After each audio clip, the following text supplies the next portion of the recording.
Leave it to Nintendo to make a game relevant after 13 years.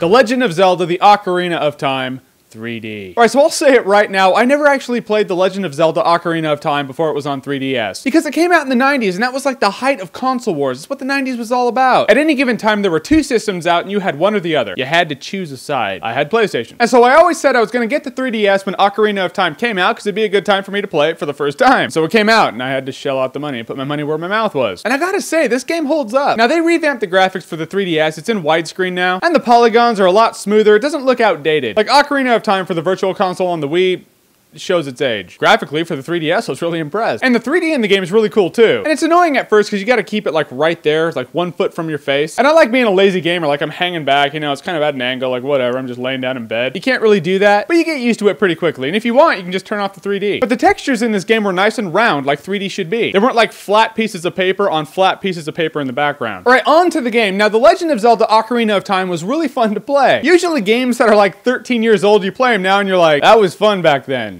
That was before I had the options I have now. But Ocarina of Time, it hooked me. I mean, it's The Legend of Zelda. I'd played Twilight Princess. Twilight Princess and Ocarina of Time play really similar. Same kind of sword attacks. You don't use the shield to slam the guy or anything like that. But unlike Twilight Princess, where they have you turn into a wolf and then turn into Link, in Ocarina of Time, you go from young Link to adult Link. You kind of do the back and forth thing, figuring out puzzles. And the puzzles in this game, all right, I learned one important thing from playing Ocarina of Time, and that is I was a much better gamer back in the day. I'm fully convinced, like back in the day, I would have figured out all the puzzles myself. For some odd reason, when I was younger, I was just better at connecting A to B. I think it was because games nowadays just kind of hold your hand and they've made me dumber. Thanks, modern games. In Twilight Princess, there was a little thing that showed you, like, generally speaking, where a heart container piece was. No, not in this one. But back then, they're like, no, here's your world. Talk to a guy who's gonna give you a vague-ass clue and then, you know, get the heart container piece or find the dungeon or walk through the wall. Like, there's a scene in this game, I had to walk through the wall to progress the game. Usually, a game would let you know that walking through a wall is now a mechanic of the game. You've never walked through a wall in this entire game yet. So it doesn't tell you that, you know, to get through this room, you have to walk through a wall. Assholes. I felt stupid after I game fact it. I hate using game fact, but this game made me use game fact a couple times. Because like I said, I'm not as smart now. And to all of you out there who are gonna be like, oh, game fact, oh, Jeremy failed. Whatever, dude. Now, as fun as this game was, I knew it was coming. Because in every one of these 3D adventure platformers, there's always a level that's known as the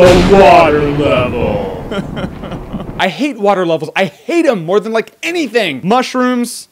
Water levels. This was water level with a vengeance. Multi-floored puzzle water level. It's as bad as it gets. Not quite as bad as the ice level in A Link to the Past, but it was, I didn't like it. Now, I will say that the Zelda games in general, and this one specifically, it's really light on story. I mean, generally speaking, it's like, oh, bad guy, you're a good guy, you stop bad guys from doing bad guy things. But I wanted to know more about the characters. I wanted to know more about Ganondorf. The dude's an awesome villain. He's like an iconic villain in the video game world. He's from Gerudo Valley, that's cool. He's screwed Hyrule, now you gotta stop him. That's really all you know about him. Speaking of Gerudo Valley is a place in Ocarina of Time that has the best song ever. It's just one of those songs. You go to that place and you just stand there and you listen to the song. The annoying things for me is the button that turns your camera to face where you're facing is also the button that targets enemies. So rest assured, when you want to do one, it'll probably do the other. That annoyed the shit out of me almost as much as that stupid little fairy. You have a fairy that flies around with you and it doesn't shut up. You're doing something. You're really throwing down with a guy and this little fairy's like, hey, listen. I know. Stop it. Hey, stop. Listen. Stop it. Hey, stop it. Hey, shut up. I'm getting hit. Shut up!